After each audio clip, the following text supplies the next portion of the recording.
Greetings, greetings, beautiful beings. Thank you for being here with me. Thank you for listening to this podcast, choosing to spend some time with me and listen to some of my experiences and maybe learn something. Today, I wanted to talk about plant medicines, my experience thus far with plant medicines. I've been through quite the experience. I feel like I lived in a ayahuasca community for almost 2 years and assisted with some plant medicine ceremonies with this guy that considers himself a wizard. And he is a naturopath and has helped quite a few people with major addictions to things like heroin and meth and stuff. So some heavier things. And yeah, I just want to introduce myself first. My name is Kirathesun. I am Kirathesun on most social media platforms. You can find me on Instagram, on SoundCloud, on YouTube. I do have a Twitter, but I write some controversial stuff on there, so that is not for the lighthearted. No, I don't know. I think my Twitter might be private right now, but I'm not sure. But yeah, I just wanted to welcome you into the space, into my experience that I'm going to be sharing. Yeah, today's episode is going to be all about plant medicine, and I just want to let a little disclaimer. I'm not telling anyone to do these plant medicines. I am solely just spreading my experience and the little information that I have come across and resonate with. And yeah, I don't suggest anyone takes these medicines. It's not for the lighthearted. It is very serious stuff. A lot of them can be deemed as dangerous because you can just enter a doorway and be gone. And I know that has happened with Iboga, with the guy that I did a few ceremonies with, the wizard. He helped quite a few people with, like I said, heavy addictions to some hard drugs, and one of them actually passed on because I think he was mixing whatever, I think it was heroin, with the Iboga, and yeah, he gets a bad rep, this guy, because of the intensity of these medicines. And I personally, with my little knowledge on this stuff, I don't think that he's very qualified to be serving these things. But that's why also it's important that I feel that I share my experiences, because these medicines, or a lot of people call them drugs, are very serious and intense, and a lot of people are out here serving these medicines without much knowledge on the power of them. So yeah, just wanted to say that, a little disclaimer.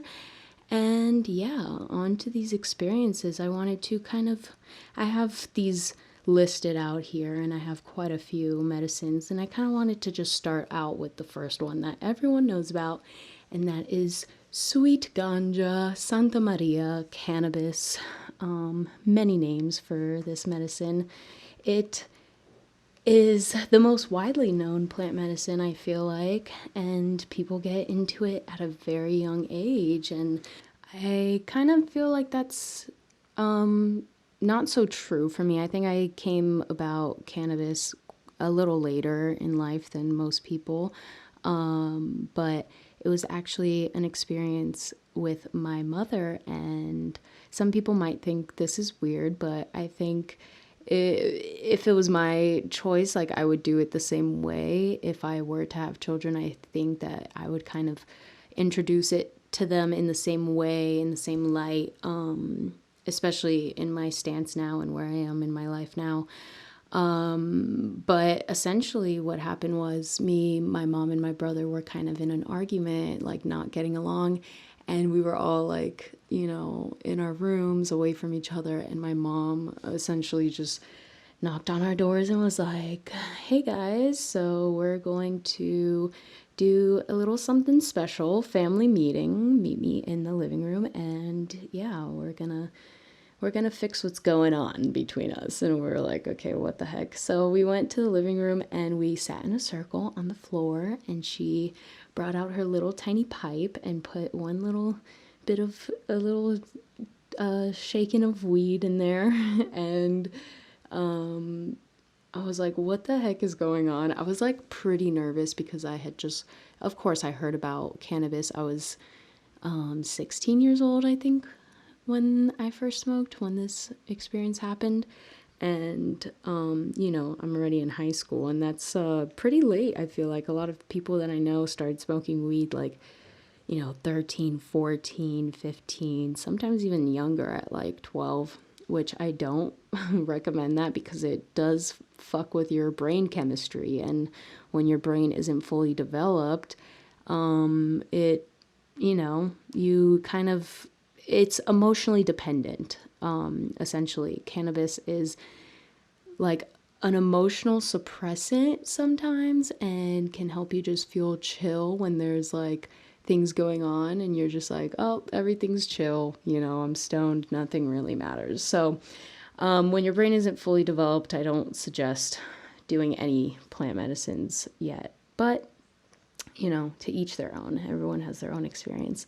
But yeah, so essentially me and my mom and my brother were sitting down in a circle, and she said, we're going to take one puff of this weed and we are going to meditate together. And that was kind of my introduction to plant medicine. I smoked one puff with my family and we meditated, and that was kind of like our little ceremony, ritual, family time thing once in a while, that we would just smoke a puff of weed and sit together and meditate. And I think that was a very helpful way to enter this whole realm of plant medicine, because I kind of developed a relationship based on respect for the medicine, and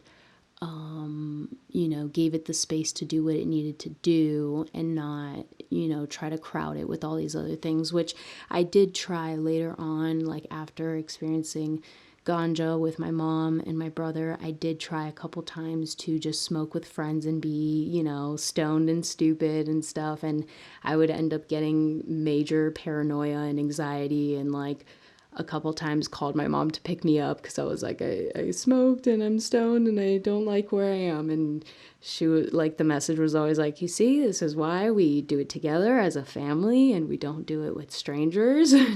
Well, not strangers, but, people that don't really know our true being. And yeah, I think that was helpful for my experience and kind of what I needed to go through and how I needed to be introduced to it.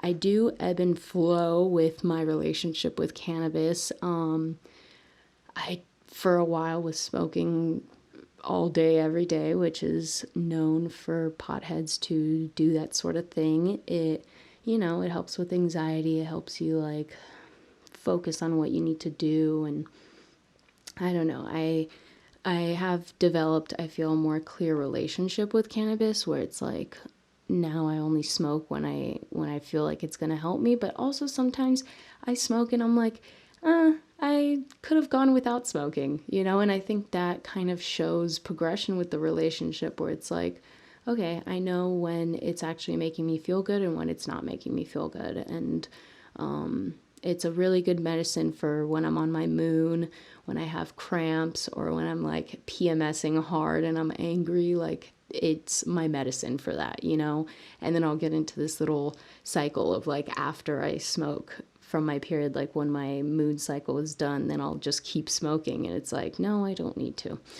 And yeah, like I mentioned, it's emotionally addictive. So like I also feel like it's such a title, like personality thing that we put under ourselves when we consider ourselves weed smokers. It's like, well, that's part of my personality, and who am I if I'm not smoking, like, I don't know. It was something weird for me, where it's like, smoking spliffs was like my thing. Like all the time I was rolling a spliff, and it's like, who am I if I'm not driving in a car smoking a spliff? And it's like, I did get kind of addicted to the oral fixation aspect of like breathing in and out smoke and like seeing your breath and like that sort of meditative thing. But I think, just actually focusing on the breath might be a good alternative for that. But yeah, I do think it's a bit emotionally addictive. It plays into my emotional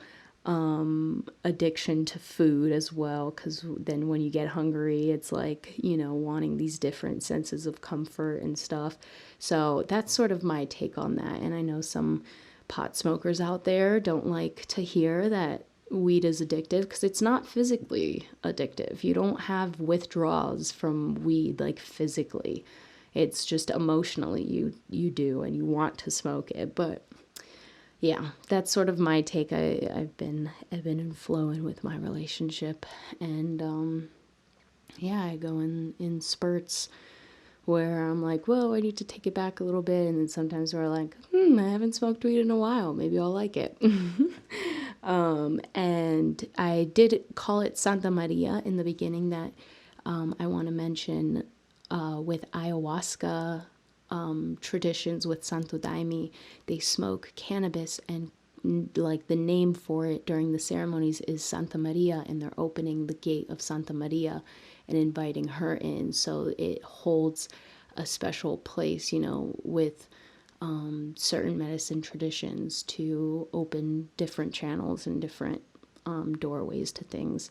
The next medicine that I was introduced to, also by my mother, we did this together as a family again. It was mushrooms, and I think that's another interesting thing. Like, not a lot of people do mushrooms with their parent, and I think it helped so much with the scary aspect, because it's like, oh, I have my mom here, like, that motherly energy of nurturing and feeling held and secured because your mom is there. Like, you don't have to hide it from your parent that you're tripping out. And we did that at a drum circle, and it was like a small drum circle on the beach, and it was really nice. And I think the first few times that you do mushrooms, it's like the happy side, or like the fun, like, games and the tripping out for the first time, and it's like, oh my gosh, this is fun,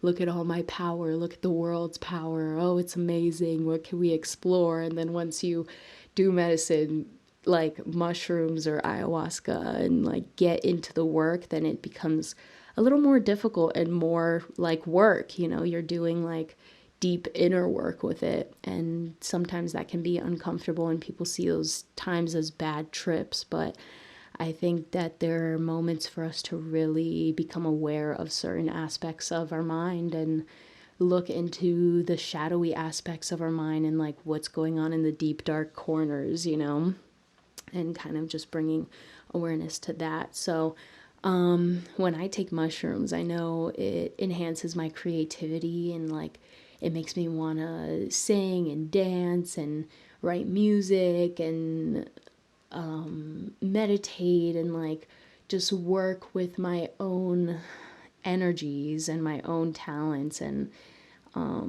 it obviously, more recently, we've been aware of the fact that mushrooms and psilocybin are being used in clinical studies for PTSD, depression, and terminal illness.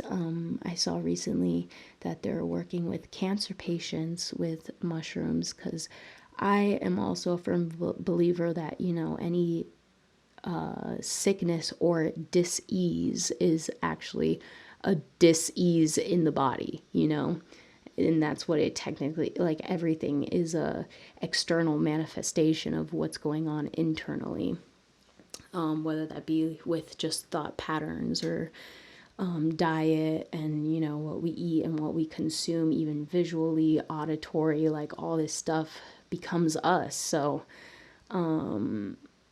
yeah, I think working with mushrooms for like noticing these things and realizing these patterns in ourselves is important to just bring awareness to it. And I don't think you need mushrooms to become aware of that, but it is this gateway. All these medicines are like this fast track doorway that taking these medicines is like opening the door and you're there. You see through that lens of what the medicine is needing to show you.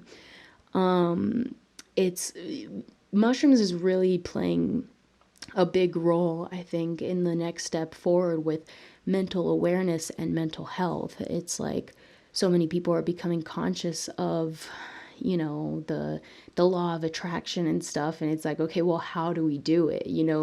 And we're all programmed so differently based on our location in the world and our family and their upbringings and the trauma that they went through. Like our mind is literally shaped before we're even aware of our existence, And mushrooms really opens that like perspective where it's like, okay, what are my programs going on in my mind? If you want to know more about the studies going on with mushrooms and other plant medicines, like LSD and stuff, I would check out, it's called MAPS, so maps.com. It's the Multidisciplinary Association for Psychedelic Studies.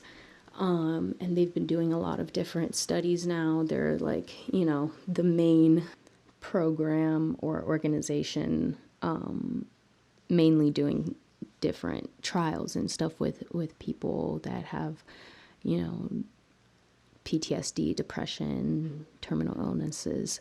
And yeah, I think there's a lot of stuff to be examined on just different ways of taking this medicine. For instance, microdosing mushrooms is a totally different experience than taking a 3-gram or more dose. Even taking a 1-gram dose of good mushrooms can be a really expansive experience. And I recently, like a few weeks ago, took a gram of mushrooms, and I thought it was going to be like more light mushrooms. Like I didn't know their strength yet, so that's why I took a gram, and it was just under a gram actually, and I thought it was going to be more of a microdose, and it ended up being a pretty powerful experience for like a good 4 or 5 hours. So yeah, I think microdosing is a really good way to see how you react to these medicines. I microdosed for a little bit of time, just taking a little bit, and it was almost like the mushrooms were telling me at a certain point, like, this should be your multivitamin, is like a little bit of mushrooms. And it did help a lot with like just clearing my mind and not having all the excess of the mind programs, to things, and just actually acting on things in a way that serves my soul. And people microdose with mushrooms, people microdose with LSD, people microdose with MDMA. You can pretty much microdose with any of these things and just see how you feel if any of these medicines are calling you, and like see, over a few days or a couple of weeks, like how your mind is, accustoming or becoming accustomed to these different medicines, and if it's making you feel better or worse or what. Like, it's really good to kind of just have a little introduction on your own with microdosing, because there's no really big danger in microdosing these things. And LSD, I wanted to talk about my experience with just microdosing a little bit, and how like that was totally different than my experience with taking a large dose of LSD. I've only done LSD twice.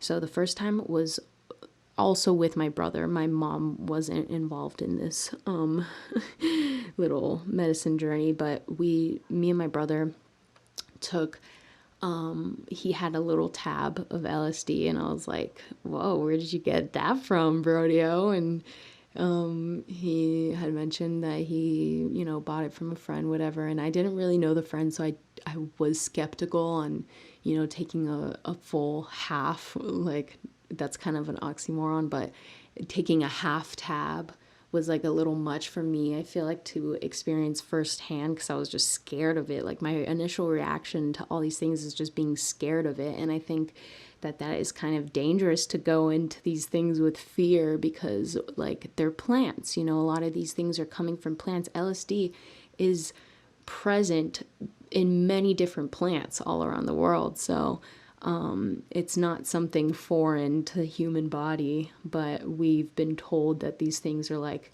terrible and gonna make us go crazy, and it's like if you give it that power, it's gonna make you go crazy. So me and my brother, with this first little dose of LSD, we took a quarter of a tab and we went to a little museum aquarium thing, and it was nice. We were happy. The colors of everything were like enhanced. Our mind was broadened just enough to like be like, whoa, this is cool. And nothing really happened other than that. Like we just saw like brightness and colors. And then so later when we got home, we were like, let's take the other fourth of a tab. So, we split the tab. And,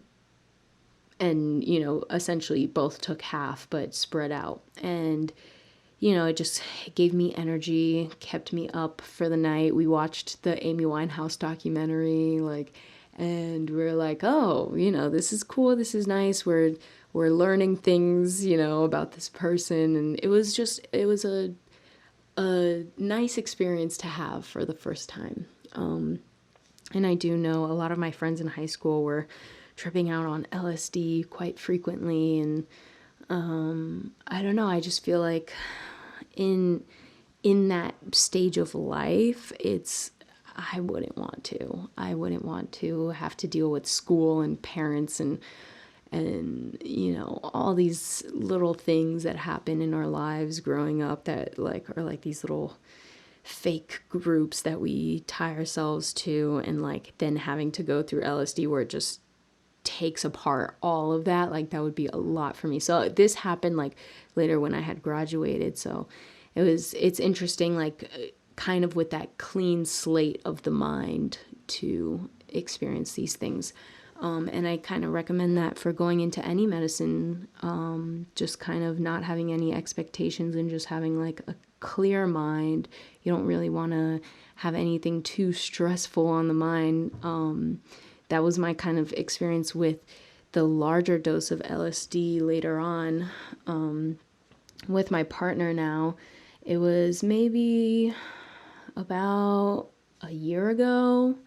I was kind of coming in from the sense that like I had never taken LSD because I microdosed, but I had never really experienced the full capacity of LSD. And I had some stuff on my mind happening with my family and stuff. So that was kind of a loop that I was in with the LSD, where it was like I was agonizing over this thing going on in my life, and it was like there was no solution but to just let it happen, and I just kept agonizing and getting to the solution and agonizing about it and getting to the solution, just like running circles in my mind about like all the different ways that I could fix it. And then the solution was just to leave it alone all the time. And I was just like, man, it's like my mind doesn't want to leave it alone.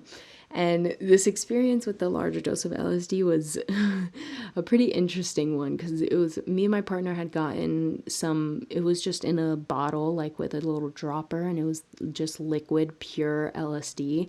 And we took one drop of it just as the sun was starting to set, and, we were waiting. An hour went by and we're like, we don't really feel anything. So,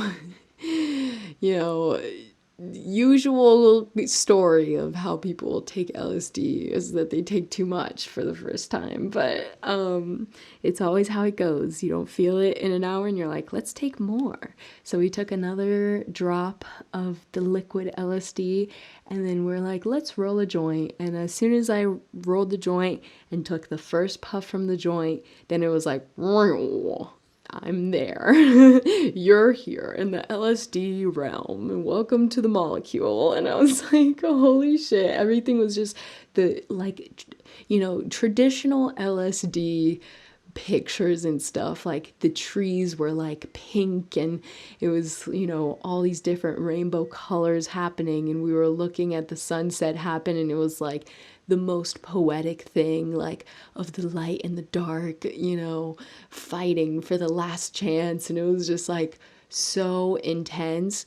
And then we were like, holy crap. And we just took another drop. So we're in it for real tonight. Like we're gonna just be in it tonight. And it was like the molecule just laid itself out in front of me, and it was like, you know, it looked like a board game, and it was like, you know, you can do any path you want in this little game. It really depends on your intention right now in this moment and how you hold yourself in this moment, and like the power of now. You know, you can choose to go crazy and overwhelm yourself with fear and anxiety, or you can just be at peace and breathe and go through it and see where it takes you. And I was like, okay, I'm just gonna go down the happy route. Let's just breathe and be at peace, and I'm supposed to be here, I'm supposed to be learning whatever is coming up, and let's just experience it. And like, I think that's an important mindset to go into any of these things, especially when you're doing it with someone else there. And like, this was, you know, this was happening with my partner, and like we are very comfortable in front of each other, and it was just, it was nice to like know that I'm holding space for myself but also this other person, and kind of like keeping that groundedness in it. Like, we're experiencing this right now perfectly, and I'm just here to learn. You know, if you have too many expectations, like trying to solve a life problem with any of these medicines, it's just going to be too much. You know, you're holding on to too much before going into something like this, that it's like, it's going to like try its hardest to break that down, and it's going to be pretty uncomfortable to break that all down. And like I said, I kind of just breathed and went through it, but then later I still had this thing in the back of my mind bothering me, and you know, it ultimately came up multiple times and kind of trapped me in this loop with it. But you know, as long as your intention is to stay pure and to stay grounded and just experience things, like it will solve itself out. And LSD was a pretty cool experience. I don't know if I would do it again pretty soon. It really does take a toll on the mind to do any of these things. Like for the next day or two, you're like just done. Don't want to think of things, don't want to like have to have the brain capacity to make any decisions or do anything. It's just like rest and rejuvenate the mind after that. So yeah, that was LSD. Now I want to talk a little bit more about so those three, cannabis, mushrooms, and LSD, were kind of like the first things that I was introduced to, and I think those are the most commonly known plant medicines. Now cacao is really getting some hype, and it's getting a little bit of hype from two different sides. Some people in like the health community aren't really fans of cacao because they say it is a neurotoxin, and they actually call it cacao, like crack.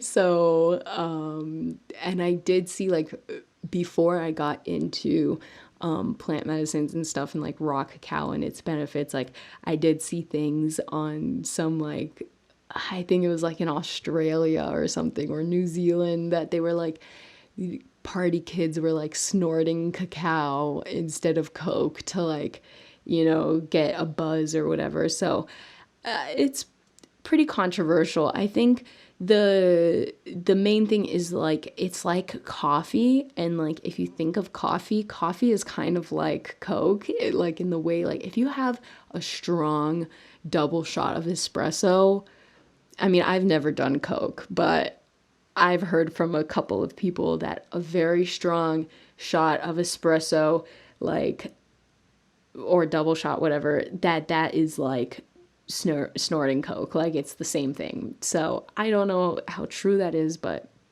cacao and coffee have many similarities in the way that when you roast it, the caffeine, comes out, and the caffeine is sort of like this protection against other insects and animals and stuff. So raw cacao is kind of what I got into, and I was more recently hosting cacao ceremonies, and I think I experienced a little bit of the downside of taking a decent amount of cacao frequently. It really does suppress appetite, and if you don't hydrate enough, it can make you have serious headaches and get nauseous, and like I've thrown up before because of cacao. So it's definitely a strong medicine, and it doesn't seem like it is, because everyone knows of cacao, everyone knows of chocolate, right?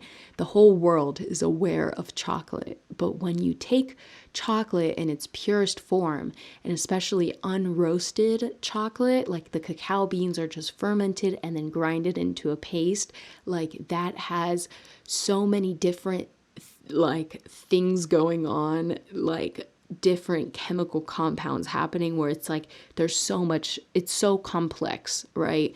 And raw cacao has all of its, fats, and all of its, what people, that rave about cacao say it has so much nutrients and antioxidants and, all these different things to heal so many different things physically, but also, the Mayans originally brought the traditions of like using it ceremonially and using it spiritually to heal the heart.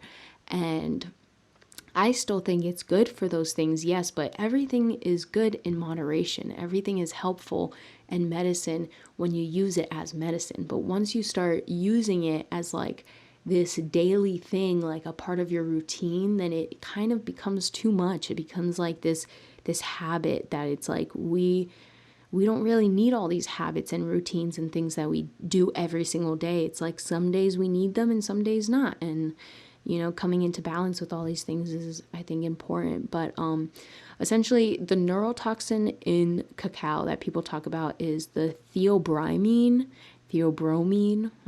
I'm not sure. I think you can pronounce it both ways. And people say that a daily intake of 50 to 100 grams of cacao, and that's a lot of cacao, right? So I don't think you should be taking more than 40 grams for a dosage of cacao, and that's on the high end. So they say 50 to 100 grams daily has a lot of theobromine that it can lead to nausea and anorexia. So I definitely can understand where the other side of the argument comes from, how it's unhealthy in large doses, but just like anything is, so we have to kind of take the information that we get from around us and our own experiences and put them together and make how we come out into the world. But yeah, I was hosting a few cacao ceremonies just when I was going back to Florida, where I'm from, and just bringing the raw cacao from the family here that I've met, that is working with the Bribri tribe in Costa Rica, and they make all the raw cacao themselves, and it's like a whole group of women besides the husband of the family, which he is very feminine in his energy. So it's like, it's just all this loving feminine energy going into making the cacao, and I really liked supporting them and stuff. So I was doing some cacao ceremonies to bring it back to my friends, because I feel like it's the least invasive. There's no real psychedelic effects of cacao. So I think it's a nice one to get into, kind of to replace maybe coffee, or just to have a few little ceremonies to yourself and really tap into the heart. It really helps just make you aware of your heart space, and I think it's lovely for that. And that it's no wonder that it's a widely known thing just in culinary or, just in food, people know that chocolate makes them feel good. And it's known that chocolate helps with menstrual cramps and just cravings and all this stuff. So it is a medicine when used as such. So as is all of these. And so that's my little take on cacao. Next, I wanted to talk about ambil and mambe. Now, I mentioned a little bit before that I have never done coke, but coke comes from the plant coca, and mambe is actually coca leaves grinded up and, dried and grinded up. So I have done coca, but I have not done the white powdery stuff that you sniff up your nose. Mambe is a powder that you put in your mouth, just like you let it sit in your mouth, and it's most likely paired with ambil. And what ambil is a tobacco paste. So it kind of it just smells like strong tobacco, and it's really good for a lot of topical things, so like bug bites and cuts and stuff. Like if you apply it on the skin, it's actually really good to help fight infections, and it's medicinal topically and like physically. But when you pair it with mambe, it's known to work in a symbiotic relationship to help sweeten and align our words. So it's like this personification, or it's like really representing the union of the earth and the creator. So the father and the mother, the father and the creator being represented by tobacco, and the mother and earth being represented by coca. And this is taken together in a ritualistic way to give you energy and help with our communication. It's on the nature within us. They say, this is a little quote from them, is that it clarifies and sweetens our communications, and makes us more sincere with our dealings. And they kind of speak about more of the sacred union of the mambe and ambil. I personally, my experience with the two is that when I take mambe alone, that's when I get super crazy energy. Like that's when I feel the effects of the coca, and it's like really strong energy and like clarity. Ambil and mambe for me, like when I mix them, it's not really as strong for some reason. And that's just my experience. I mean, my partner occasionally will take some ambil and mambe, and he always uses them together. So I don't know. It's just been my experience. I also don't really like the tobacco paste. Like I don't know. It just tastes weird to me, and but I do use it topically for different things. I actually have an interesting experience with mambe though. So, all these things are, yes, natural, and also people use mambe as a coffee replacement as well. But I have an interesting and funny experience with mambe, where when I was in the States, I was there for like a Halloween, and I wanted to go out with my friends for Halloween. So we went to Manor in Florida, in South Florida, and it's a gay club, and it was all fun. All the gay people were out, in the streets, all dressed up, looking good. And we went to the club Manor, and we were dancing, whatever. And I had taken a pretty large dose of mambe, like probably like double the amount of what I usually would take. But I was like smoking weed, and like I don't really drink alcohol, so I'm usually the designated driver, and I'll just smoke a little weed and be chill, and everyone else can drink, and I'll drive everyone home. So I was smoking, and usually, if you're smoking and you're out, you kind of don't want to be out anymore. You're like, I want to go home and eat and be in my bed. So I was like, let me take some Mambe to kind of counteract the laziness, you know? So I took a large dose of Mambe, and in this club, we were dancing, and all of a sudden, they put on these smoke machines, but these smoke machines were like fucking amped up.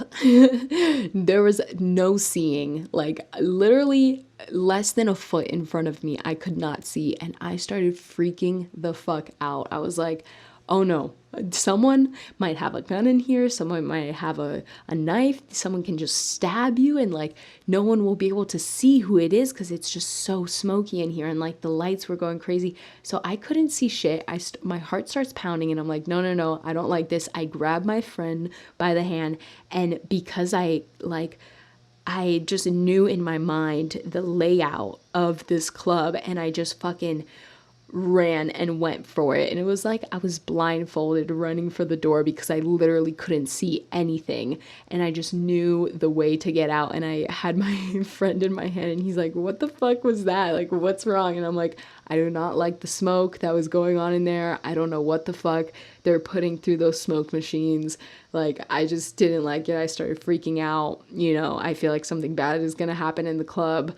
And he was like, okay, just stay out here. I'm going to get the rest of our friends. And I just stayed outside on the street, and I was vomiting from the like panic.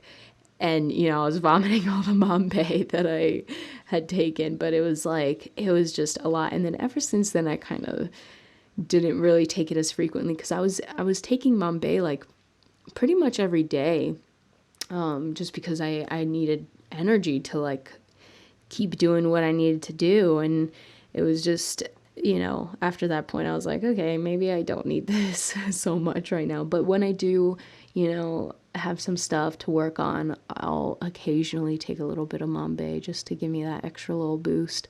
But yeah, that was a funny little experience. So like I said in the beginning, none of these medicines should be taken lightly, you know, and we learn from our own experiences, just our own tolerance and like, you know, what is appropriate for us. Because some people it's more, some people it's less. And most of the time it doesn't even really matter on the dose. It's just about what you need to be learning in that moment.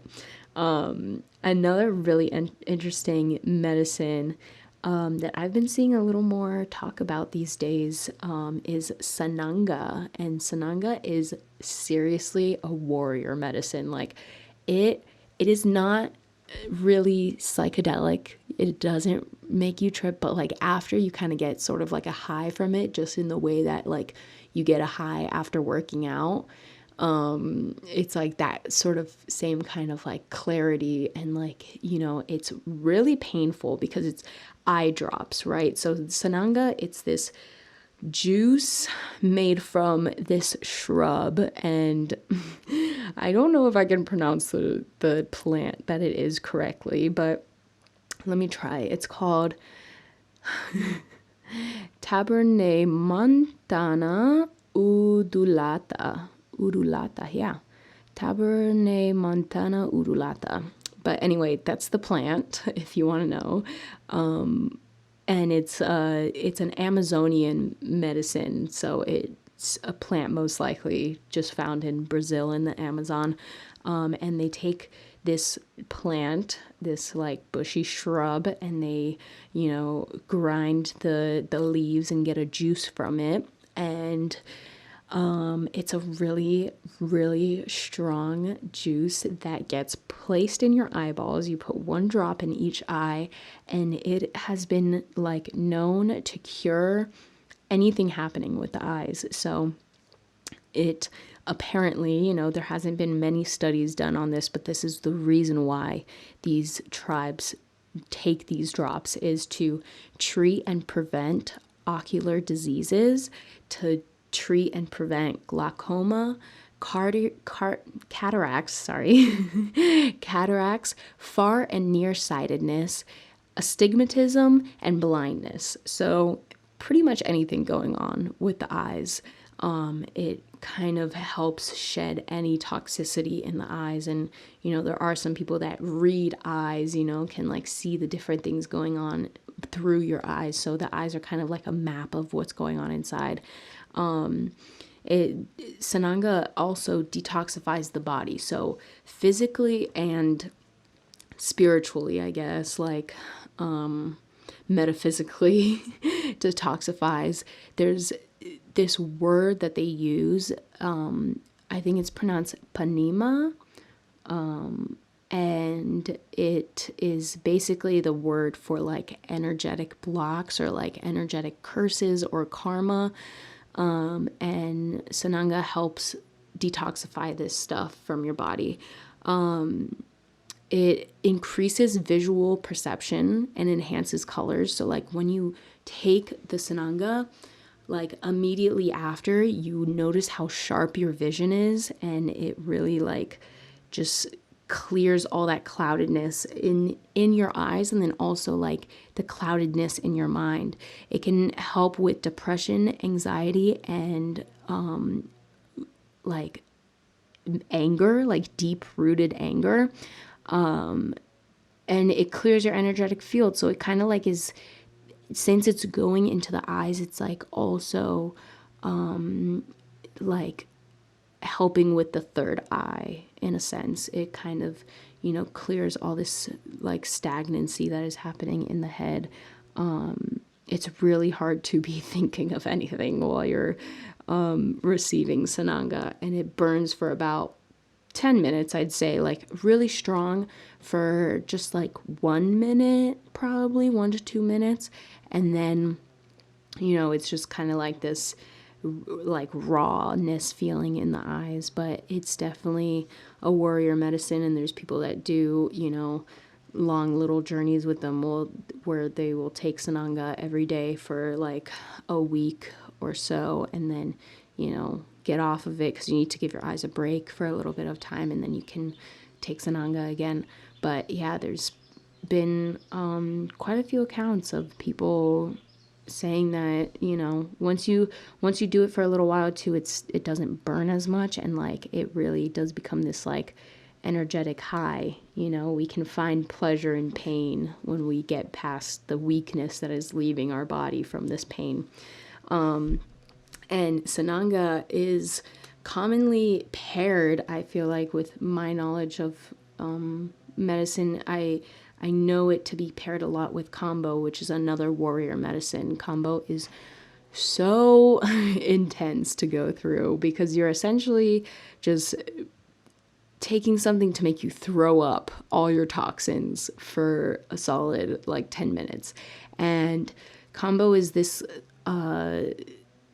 substance that is scraped off of a frog that secretes this substance, right? And this frog kind of uses it just as like a UV protection from the sun rays because it has no natural predators and no one is really hunting these frogs. No animals are trying to eat this frog. So it's not like a poison for defense. And a lot of people talk about Kambo like it's a poison, but it's not really poisonous. It's a substance, a secretion from a frog that contains a lot of peptides, and like the peptides, essentially peptides can work in many different ways.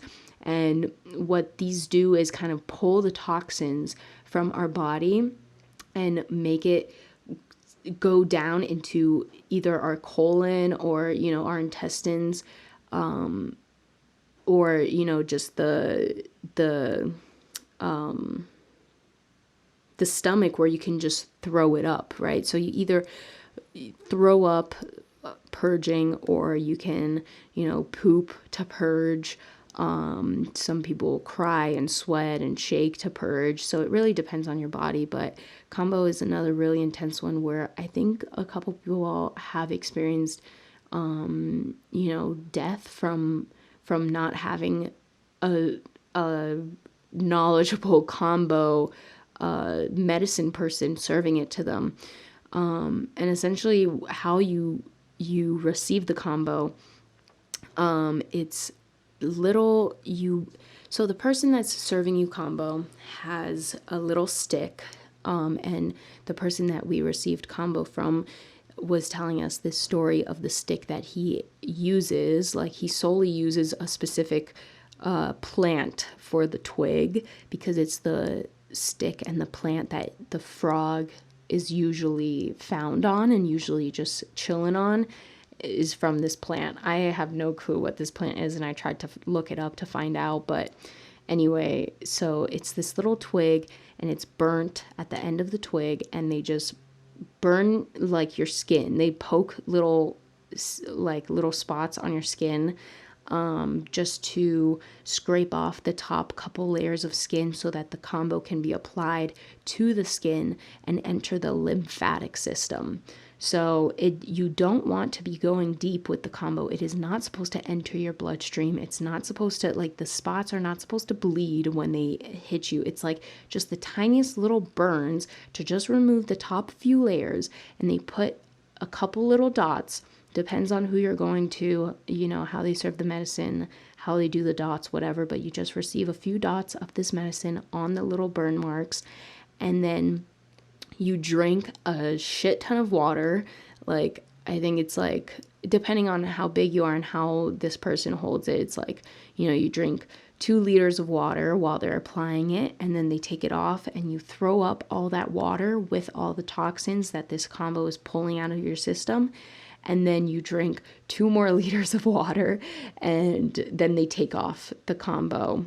And it's very uncomfortable. It's not just something that you do just to do and have fun. No, it's like, it's serious medicine, and your body is kind of beat after, because you're throwing up a lot for, like I said, like 10 minutes.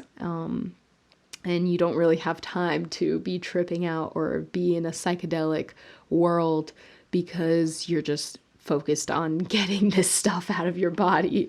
And it actually, the process, you have to be careful. You don't want to, if you are pregnant and you don't want to get rid of the baby, the process can cause a miscarriage. I do know someone that has used it to induce a miscarriage. So, if you will, a natural abortion. I don't know how to even say that without sounding weird, and maybe having some people upset at that. But I mean, some people don't want babies. What can you say? But the process after the fact will increase fertility. So after you take combo, you want to be, pretty celibate if you aren't trying to conceive. So the process can cause a miscarriage during, like, the whole throw up thing, like that can cause a miscarriage. But once you're complete with combo, it increases your fertility. So it's a very interesting medicine. It was actually started by and named after this guy, Kampu, and he discovered combo on an ayahuasca journey. And the whole tribe that he lived in, his tribe, they were sick, and people were experiencing different illnesses. And he took ayahuasca, and the ayahuasca showed him how to collect combo from a frog and how to apply it. And it healed the tribe. So that's kind of the little background story. And the peptides are, in the peptides in the combo, in the secretion, are dermaceptins, and they are antimicrobial, and they have, antibacterial effects. So they fight against parasites and viruses. It's also anti-tumor. So it cures a lot of different illnesses going on in the body. Another one that is closely tied to the same experience, I've known combo to be paired with Sananga, like I mentioned before, and also Hape. So Hape is, a lot of people call it Rape because of the way that it's spelled. But the pronunciation is Hape. I sometimes say Rape just so people know what I'm talking about, and it really depends. I don't think it really matters that much. As long as you're giving respect to it, it respects you back. So what Rape is, Hape, Rape, I'm going to go between the both because I say them both. But it's a snuff, and it usually, but not always, contains tobacco. And when it does contain tobacco, it is very strong tobacco, pure mapacho, straight tobacco. And there are different, like, depending on where you are in the world, what tribe is making your rapé, it has different, sacred ashes or different plants and herbs. Sometimes they put like cacao in there. They'll burn like different sacred woods and put the ash in there. And it's a snuff, so it is applied through your nose. And there's a little applicator type thing where you can do it by yourself, where it just like is a little V and you just like into your nose, blow it into your nose. Or there's like a longer one where someone else can serve you the rapé and they blow it into your nose. And you don't really consume this. It just goes in your nose and then you blow it out or spit it out. And it is known to help with sinuses, because it's like carrying all that mucus from the sinuses out and helping you move it out. And I've also used it a lot for headaches and migraines, because it, like, you can feel it clearing the congestion in your head and like clearing the channels. And it's also known for helping open your third eye, and kind of decalcifying the third eye. And it, a lot of people say that it brings them grounding, clarity, and focus. It is very grounding because of the tobacco. Tobacco is a grounding medicine, and it kind of just like pulls you to the earth. And it's like, okay, you're here right now, like, let's move all the other stuff aside and just bring you down. So not down like in a bad way, but like bring you down to earth and like centered and grounded. So that's a little bit about rapé. I mean, I think that is also becoming a little bit more popular, widespread. A lot of these are, really, because the whole psychedelic movement is pretty out there right now. I mean, and the next one we're going to talk about is ayahuasca. And like, I want to just mention, like, I experienced ayahuasca here in Costa Rica in an ayahuasca community that heavily focuses on Santo Daime traditions. And then when I went to the States and visited some friends, they were showing me a little documentary online called Kentucky Ayahuasca. And like, it was kind of traumatizing to watch the people go through that. I was like, holy shit, like, people are really doing this medicine in this way, like in a barn in the middle of Kentucky with some guy with a country accent saying, like, what did he say? He said bottoms up. Like, he was like, good luck, bottoms up. And they cheersed their ayahuasca and drank it like it was a shot at a bar. And I was like, this is weird. But I mean, everyone, like I said, needs to learn in their own ways, have their own experiences, to each their own. But ayahuasca has become like a lot more popular in the past few years. Ayahuasca is a tea that is made from two plants. One plant is the one containing the DMT, right? So the chacruna, which is also known in the traditions as the rainha, which is the queen, right?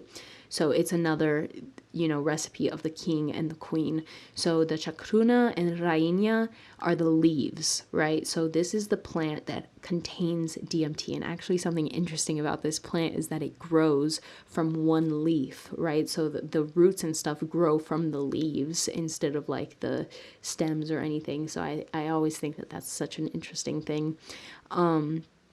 And it grows pretty wildly. Sometimes I'll just be in the middle of nowhere, like in the jungle, hiking to a waterfall, and it's just growing in the middle of nowhere. So it is very common, I guess, in tropical areas. But something about this plant is that, yes, it contains DMT, but our body actually can't process and experience the DMT without the other plant in the recipe to make ayahuasca, which is the vine. It's the capi vine, also called jagubi, which is king in Portuguese. So the two of them, the vine is an inhibitor, and it allows your body and your stomach to actually, process and break down the DMT in your system so you can feel the DMT trip. And what's interesting about ayahuasca is that it's a DMT trip, but it lasts like 8 hours. So you are tripping on DMT for a long time, whereas smoking DMT is a very quick experience. Smoking DMT, 5-MeO DMT, changa, it's a very quick, 15 minutes, at most. I feel like it's usually like a 10 to 15 minute trip. And it is just it's like if you were to smoke DMT, it would be like a sped up version of doing an ayahuasca ceremony where it's just all at once happening. And for me, that's like super intense and a little too much for my personal liking. But I did live in an ayahuasca community for about 1.5 years, almost 2 years. And I was part of the help and the people serving, so holding the space. And this came about because I moved over here to Costa Rica with my family, with my mom and my brother, and my mom had come here to experience ayahuasca and do a yoga retreat and become certified to teach yoga. And she fell in love with the community here and wanted us to come move out and experience living in the community, drinking ayahuasca.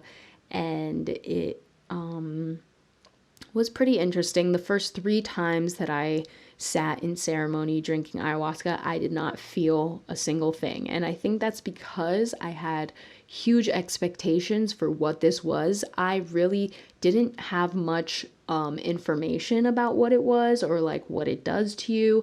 And I thought it was going to make me crazy because that's usually the simple response to any of these drugs. People just think it's going to make you, turn psycho, and that's it. So I was like, oh my gosh, what is it going to unlock in me? It's too much. So I didn't experience anything the first 3 times that I sat with ayahuasca, and it kind of made me upset. I was like, there's something wrong with me.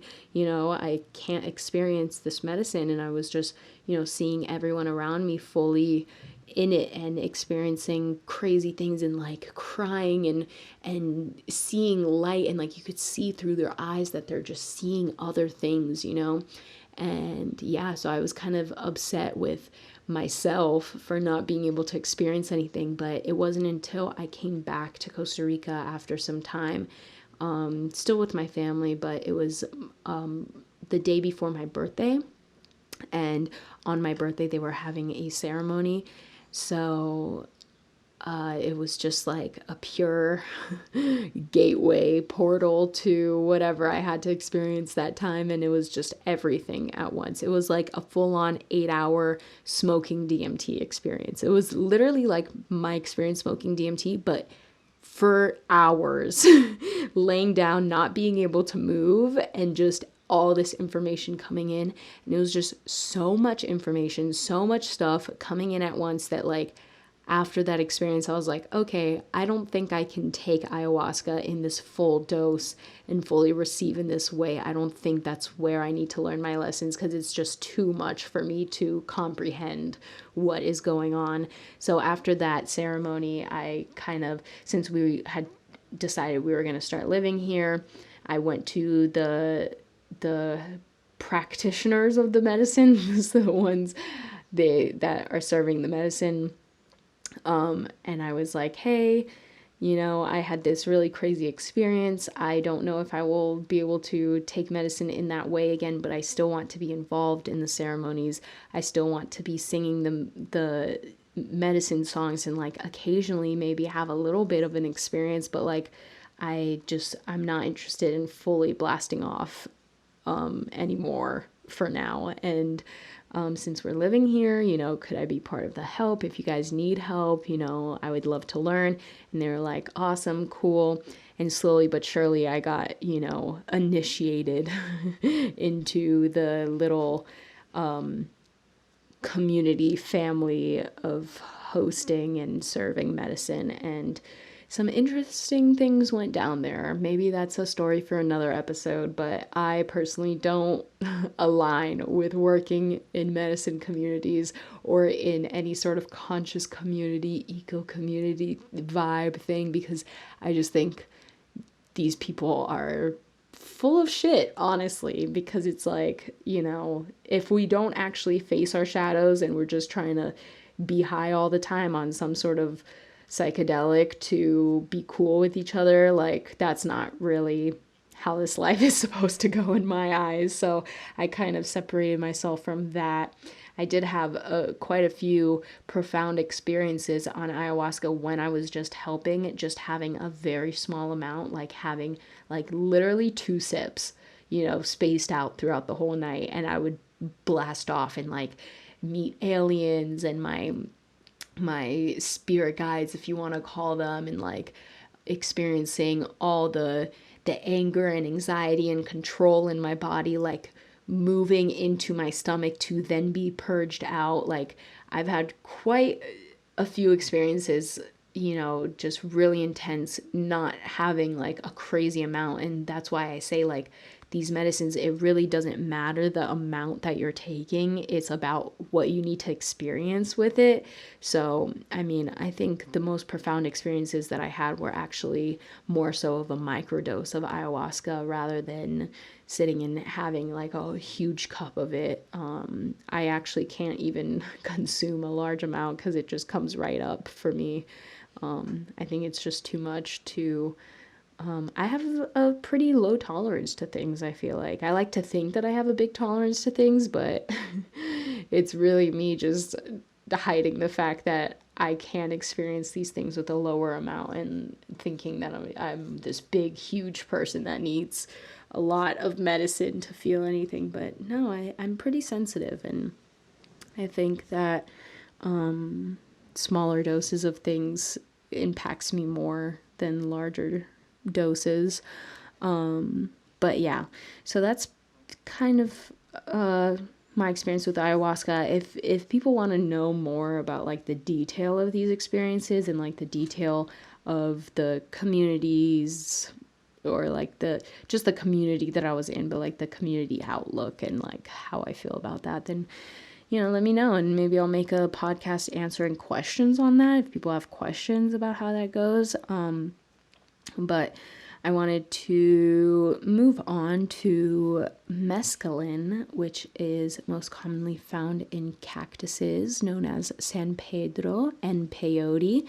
And they are, like I said, mescaline is the molecule in them that kind of make you trip out. I don't have too many experiences with these that are majorly profound. The main profound experience that I had with cactus was when I took wachuma, which is just a specific type of the cactus. And I took wachuma with a little group of people, and we hiked up to the waterfall near where I live, and it was a very interesting experience. It's like a very grounding medicine. I feel like you're tripping out in a way, but like very connected to the earth. It's very masculine and very like present rather than like in the mind and twirling in the stars, So my experience with the wachuma was, I only took half the dose as well. So another point being made about how I'm pretty lightweight, I guess you could say, when it comes to this stuff. I only took half the dose of what was the recommended dosage, and we hiked up this waterfall. And it's really common with cactus that you do something that's going to pump your blood through your system, because it's like if you don't do something like with exercise, or like people do it with sweat lodge to really get the breath and like the blood pumping, it can cause like cramps, like muscle kind of spasm cramps and like stiffness, where like you can kind of get like stuck in your body. So you really want to be like working this medicine through your system and like pumping your blood essentially. And so we went on this hike, and I wasn't very physically active. I still am not very physically active, but it's a pretty long hike. It's like an hour and a half hike, maybe 2 hours, and there's like a midway point where you can chill for a little bit. And like I was carrying all this stuff because I had instruments and like some stuff because we were spending a few nights. And so I was like, at some point I started climbing up the mountain and like seeing myself like a wild cat, and like I was on all fours just like climbing up because I was so out of breath. And I was just like breathing like a large animal, and like I had morphed into this wild cat and climbing up the mountain. And then we get to the halfway point, and everyone is just chilling for a little bit. I start feeling it super strong, and it was just like telling me, go sit with Jape. You need to have some sort of purge right now. So I went to the facilitator there that was carrying the medicines, and I was like, hey, you think you could serve me a little bit of Jape? And he was like, of course. Served me a nice good dosage, and immediately a purge came out. And it was like, you could tell that it was purely an energetic purge, because there wasn't much coming up, but it's like bubbly and foamy, and like, it just looks like toxins of sorts that needed to come up. So that was sort of my major experience. And like through the rest of the hike, I kept being called to like just sit down and sit with the forest. But since I was with a group of people and like they kept waiting on me to keep going, I was like, let me just push through it. Looking back now, I know I should have just sat there and like been with the forest and, met all the little creatures that wanted to come to me. But we all get stuck in our little loops of patterns and wanting to serve other people or whatever your little program is. But yeah, so that was sort of my profound experience with the cactus. And other little times I've had a little bit, but never really let it, like I would take it closer to nighttime and I would just fall asleep without actually experiencing it. And it takes a good while to start working or feeling anything. Like it takes like 2 hours to feel anything happening. So yeah, I mean, it's very much, like I said, just representing masculine energy. So if you need to get in touch with your masculine side, or connect to a masculine energy, it's like the grandfather medicine. It's very grounding. And just real quick, like I mentioned before about DMT and 5-MeO and Changa, just being like a shorter way to experience DMT. And usually these molecules are synthesized. Changa is the synthesized DMT put onto herbs, and you can smoke it. And yeah, it's pretty interesting.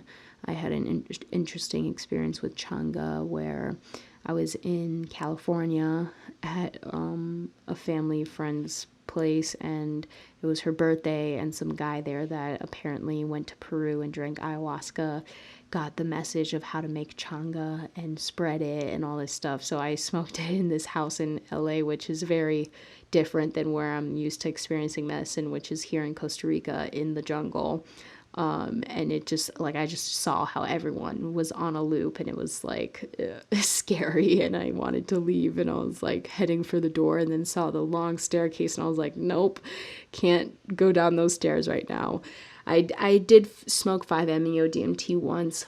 I didn't appreciate that so much because it feels very druggy to smoke this thing out of this contraption. And 5-MeO DMT, the original molecule comes from the bufo frog, so it's another frog medicine, but what I smoked was the synthesized version of 5-MeO. And yeah, you just smoke it out of this weird like crack pipe looking thing, and it just felt very druggy. And since it's like this shorter experience, like I just don't like being knocked out, and not being able to move and feeling like I'm in some weird loop of sorts, or like some weird dimension where I'm not even real in my body. So that was like, I did feel like, it was nice. It was like I felt all the love and the angels around me and stuff, and it was nice. But like I said, it's just a short, fast, intense experience, and I'm not really one to enjoy short, fast, and intense. But yeah, and then I've smoked DMT, just the crystals of DMT a couple of times, and that's just the similar thing where it's just too much for me. I like the whole like ceremonial sense where you can like make a whole day out of this thing and like put all your intentions into it and like be praying for hours in there and like really, I don't know, it's like this whole journey. It's like it's like this whole storyline. You have to face this sort of uncomfortableness to unlock the fullest potential of yourself, and like there's usually some sort of purge that happens to fully unlock that capability. And then once you get past that, then you're like in this ultimate God state where you're like, oh my God, I'm the creator of everything, I have all this power, I can do all these things. And then you realize that the thing that you purged out is no longer needed, and you close it up and you're good to go. I just have a couple more medicines. Iboga is one that a couple of people were interested in. Unfortunately, I don't have a very strong experience myself with Iboga. I more so microdosed it because I was helping in a ceremony of Iboga. So I experienced seeing someone fully experiencing Iboga, but I personally just had a little bit to keep myself awake. It was sort of tapping into my dreams a little bit when I did go to sleep, but it was like not really much to account it to the Iboga. I have crazier dreams sometimes without anything, but Iboga is a root that comes from Africa. And a story that I heard is that African children will take Iboga and like race each other to the moon, and like it's like you enter like this dream like state where it's like you're looking at this, it's like you're dreaming, but you're fully awake in your mind and like aware that you're dreaming in some sense. It's like being lucid in a dream, but it's like as soon as you shut your eyes, it's a movie screen of dream. And then if you try to intrigue on it and try to change it, then it will stop. And it's a very delicate space where like you can travel in your, like in all this different stuff. I haven't, like I said, I haven't experienced it full on myself, so I don't know. I'm just repeating like the experiences that these people in this ceremony had. But yeah, it's some sort of like little dream state paralysis that you're in. Your body kind of shuts down and like you can barely stand up or walk. You need to be like helped to the bathroom, and you're just laying down, and it depending on how the people serve it, it's usually for a ceremony, it's like a full 48 hours. You take the Iboga and it lasts like 24 hours, and then they'll dose you again, and you go into another round of 24 hours. So it's like, it's seriously 2 days that you're not doing anything, but you're fully like awake and aware during these 2 days. You're not sleeping, but you're totally in a dream. It's very interesting. And when I was holding space for these ceremonies, there needed to be someone constantly awake with them, obviously, because they're going through this the whole time. So we would do different shifts on and off. And you need to be monitoring their oxygen intake, their heart rate. You need to, be tapping in with them, like connecting and, bringing them back to here and being like, okay, what are you learning? Like, what are the messages happening? Because if you don't really get reminded of these things, it's very easy to forget afterwards. Like waking up, you forget your dream pretty easily.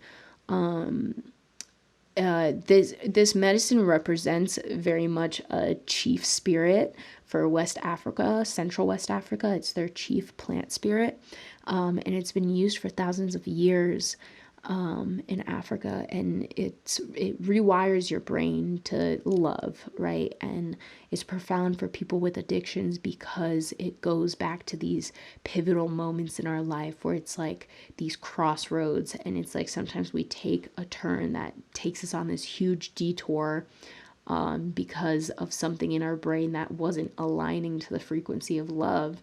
And it can be so simple as, when you're a baby, you're crying in your room and you're crying and you're crying and your mom doesn't hear you because there's music or TV on, and you're just crying and thinking that you're not loved and you're not safe.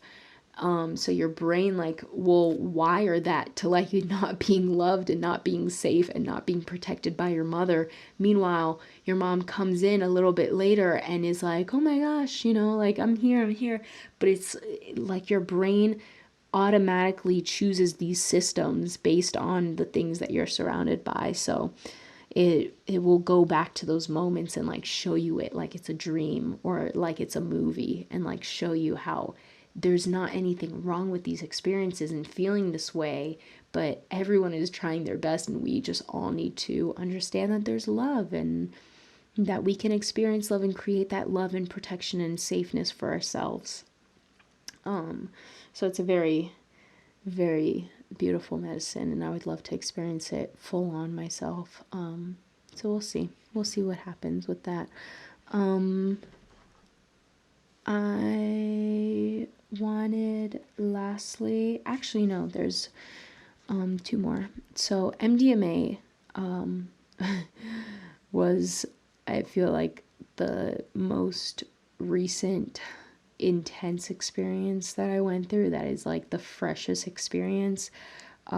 It was the first time that I have ever taken MDMA, and I guess it's different than what people call MDMA, but sassafras.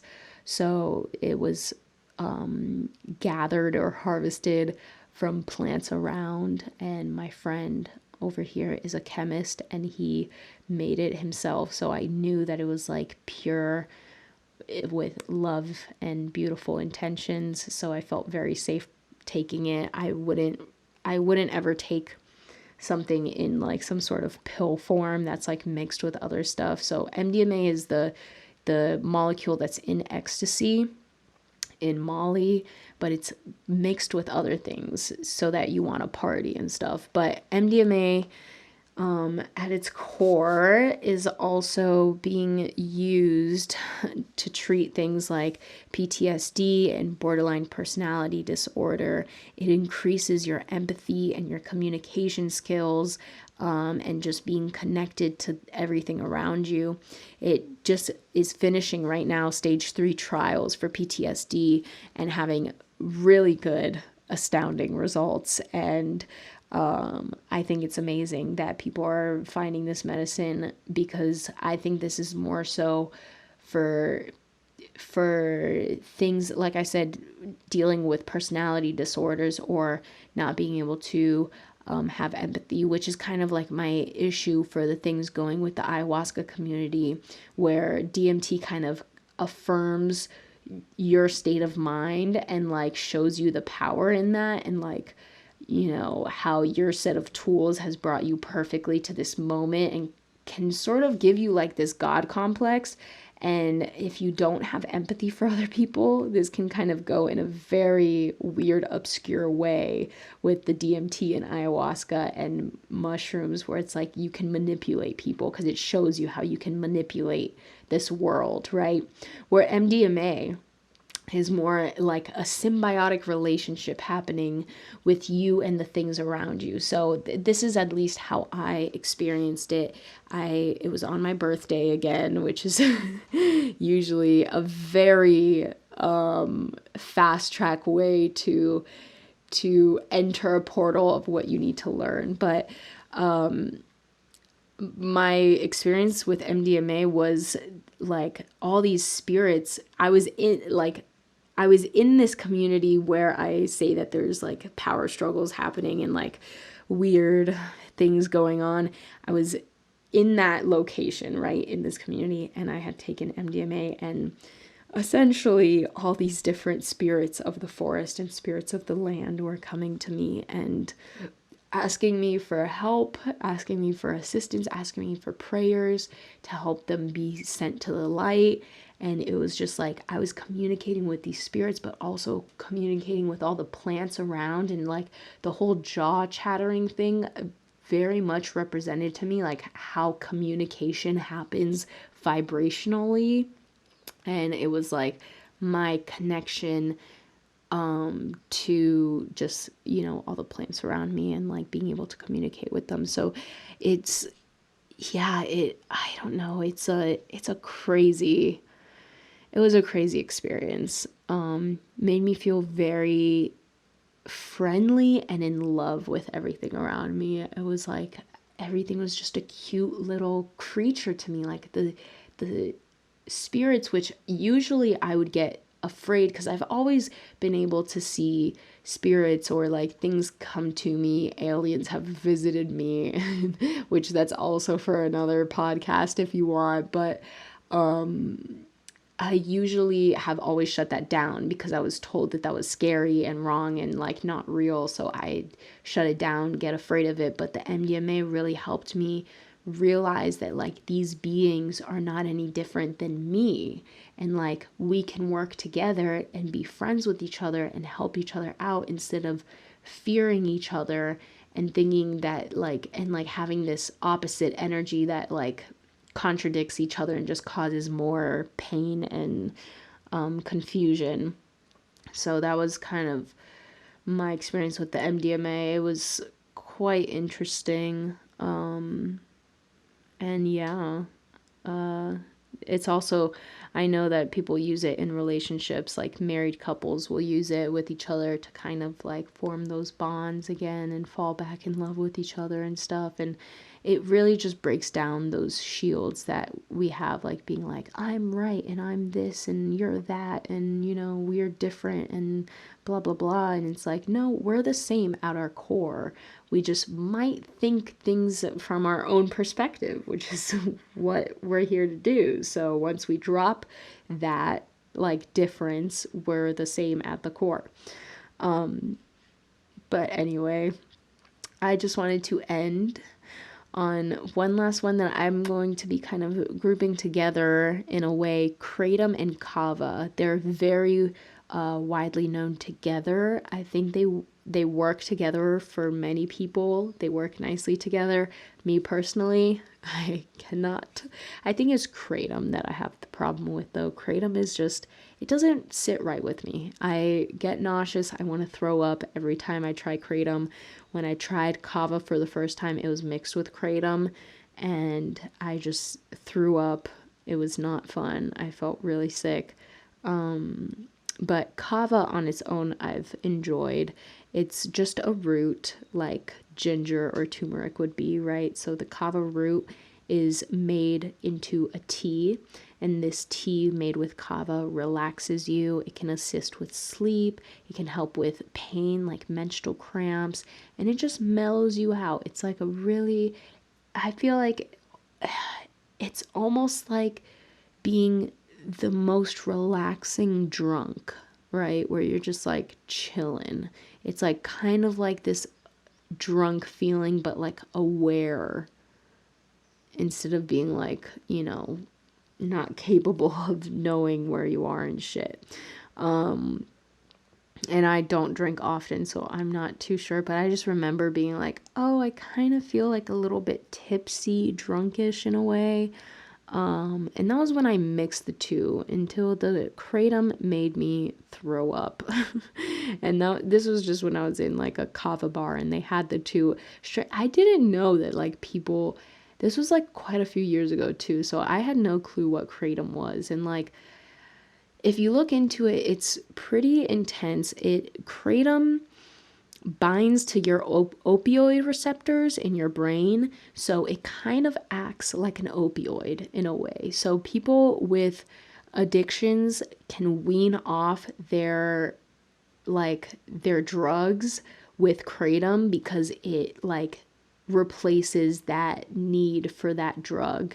But in its own way, it can be addictive because when it's binding to your opioid receptors, you're getting this sort of really relaxing, feel good feeling. It's like just alleviating pain or stress, and it's just making you feel really good and mellow. So that can become addictive just in its own way.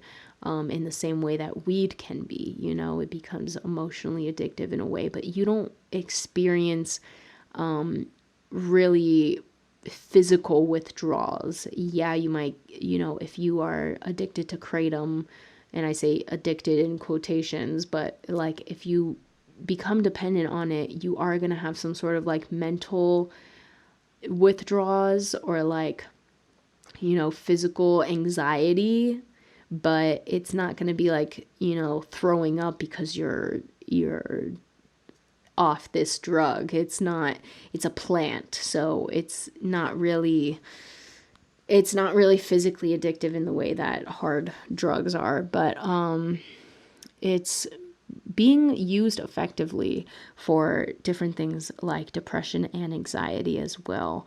And like I mentioned, just people with addictions to different prescription medication or pills or anything, like this is a really good plant to help wean you off of those things. And yeah, my partner currently takes a little bit of kratom here and there because he struggles with a bit of anxiety, and I say a bit very lightly because it's quite a bit. But it helps him a lot, and I can tell when he's taken kratom because he's just like, he can do things and he can be chill, instead of being anxious about everything. So it's a really good, powerful medicine, and I think all these medicines, as long as they're serving you well, then you're using it as a medicine, and there's nothing to be wrong. Like, there's nothing wrong with that. And something about plant medicines that I've realized is that once you don't need these plant medicines anymore, they kind of don't work well with you. You start to not feel well on it. It starts to like just make you feel worse than you did before. So then it's like, okay, this medicine isn't serving me anymore. Time to give it a break. Maybe try something new, maybe detox myself a little bit. But yeah, that's basically it on the medicines that I've come across, the medicines that I've experienced. Of course, there's other medicines out there. I have not experienced every medicine. This is just the little list that I've compiled thus far in the few years of being on this little journey of life that I'm in. And I think it's a quite large array of different medicines for the age that I am. I mean, I'm only 22 right now, and for the past 4, maybe 5 years is when I've been introduced and experiencing all these different medicines. But it started, at a really young age. The first time I took ayahuasca, I was 17. So I was almost 18 when I first took it. So, yeah, I experienced this stuff at a pretty young age.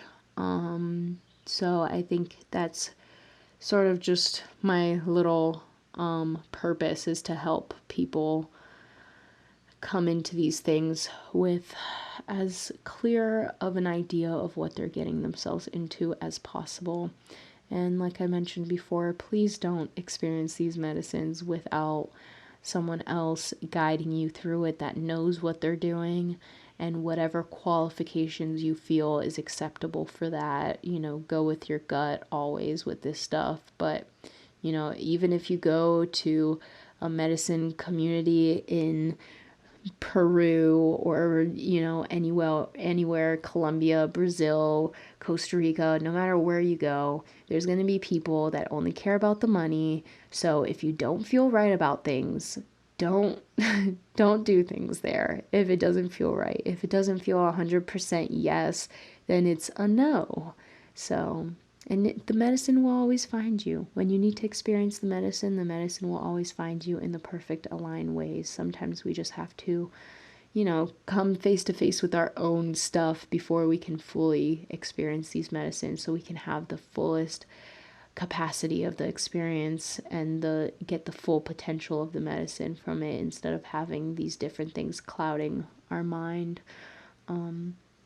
But yeah, that is basically it for this episode. Thank you so much for joining me here today. Thank you so much for listening and hearing about my experiences and the little bit of knowledge that I have on this stuff. If any of these medicines call out to you from these podcasts, I love to hear about your experience with them. Yeah, and I will see you on the flip side, baby boos.